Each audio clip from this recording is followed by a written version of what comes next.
So we will have already had a conversation about the questions you've answered in video 1 as part of our in-class discussion, but particularly with reference to 3, 4, and 5 in that previous slide. It's really important that you understand that these are legal definitions. This video will help you to get clear on those. It is not really important what your Webster's dictionary says. It's much more important to understand not only the law, but the specific law where you live. So if you're looking up the law in New York State or Colorado, it's not particularly helpful to you unless you are living and working in those places. And we'll spend some time in subsequent videos looking at the laws that apply to British Columbia and Canada. These are not Paul Horn's opinions then, these are legal definitions, and therefore they matter a great deal. So abuse can include physical, sexual, and emotional components. Please make note of that. There are 3 different kinds of abuse in the eyes of British Columbia: physical, sexual, and emotional. And physical can include assault, and assault isn't always a punch or a kick. It can include things like pushing, grabbing clothing, or spitting at a person. It's also important to understand that if a person attempts an assault and manages to not hit the person, it doesn't make it not assault. Grabbing people, shoving people, tripping people, even if you didn't injure them, are all examples of assault. Sexual assault and sexual harassment are usually considered to be in this vein as well. I'd like you to pause the video for a second and just spend a moment or two writing out in a sentence or two what you think the difference between these terms is. So, hopefully you put something down like this. A sexual assault is really a forced sexual act, an act without permission. Not only might it involve something like oral sex or intercourse, but it might include something like a person exposing themselves to somebody else or grabbing a body part. And again, it isn't really that important whether what you do to the other person ends up causing them harm. If they seem to have handled it quite well, it doesn't mean it wasn't sexual assault. So for example, if an individual grabs somebody else's bum, it's considered to be sexual assault, even if the other person laughs it off.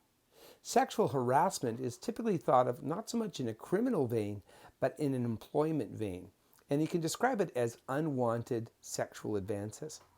And you should make note that what we mean by unwanted is that either the person who's being harassed has let the other person know they're not interested, or that the types of advances that are happening are unreasonable. No reasonable person would expect that they would be okay. So here's an example. 2 people are working with each other and one of them asks the other on a date. At that point, it's not considered sexual harassment because that's not a totally unreasonable thing to do. However, if the other person says no, and then they continuously are asked to go on dates by the same person, now it's clearly unwanted.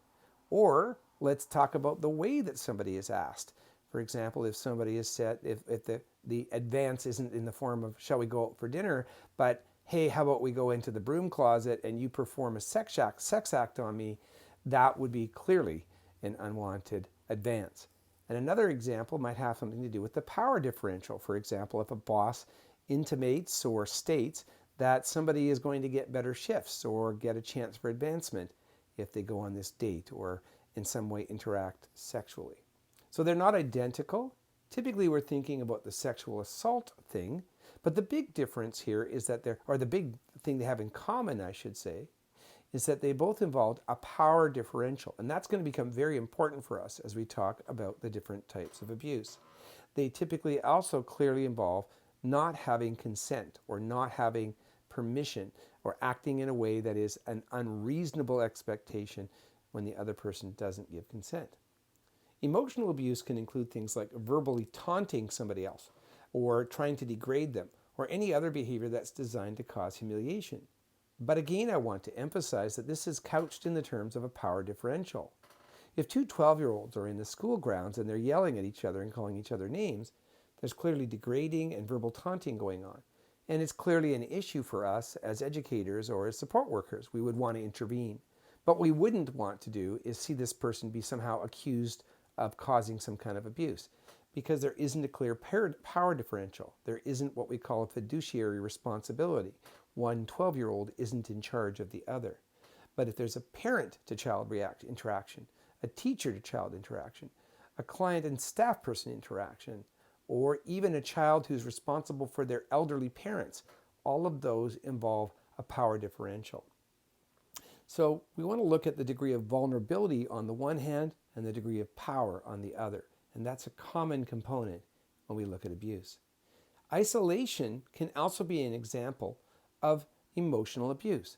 If I constantly force people to be away from us, or if I reject the person constantly, or even worse, if I lock them up away from other people, then it will mean that I am doing something that a reasonable person would consider to be emotionally abusive.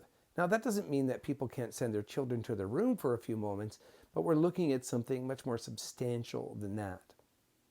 Neglect is also in the family of abuse and neglect, and you'll see later on that the law really treats them the same. But abuse is what we do, and neglect is what we should, is the opposite of what we should do. We didn't do something that's expected. It's the failure to adequately care and protect for people for whom we have that fiduciary responsibility, that legal responsibility. And again, that could be our children, it could be our elderly parents, it could be the children in our care as a coach or as a daycare operator or as a teacher. And it can include things like not providing a child with an adequate diet. Now, an adequate diet doesn't mean that it's a diet that's really full of lots of variety or really is to your taste. It just really means, does that diet meet basic nutritional standards? It might include the safety of the child. For example, having a child around criminal activity, or having a child in a house where there's a drug lab, or having a child in a home where the parent keeps continuously bringing in somebody that's a known sexual abuser, are all examples I personally seen. Not providing for the health of a child. For example, if you could tell a child is sick and you don't go to the doctor, or if you don't allow a child to have their diaper changed frequently, then that situation is going to cause them to be unhealthy. Very similarly, their hygiene. Children need to be able to have baths and use toilets, for example. Their shelter needs to be adequate. Again, it doesn't need to be fancy, but it needs to keep them warm and dry and safe. And did you know that helping a child to go to school is considered part of our responsibility? Children sometimes skip school. That's not the same as saying that their parent has kept them from going to school. It's the latter that we're particularly find important. So I'm going to ask you at the end of this video now to do another journal entry, and we'll discuss it in video number 3. Is poverty an excuse for neglect? In other words, imagine a scenario where a parent is working very, very hard to try and provide for her children. She may be a single parent needing to work at 2 jobs in order to pay the bills. But as a trade-off for working 2 jobs, perhaps she's not able to be with her children for many hours of the day, and they may not be properly supervised in your view. They may not have adequate food, even though mom is doing her very best. How do you look at this particular thing? The answer will be in the next video.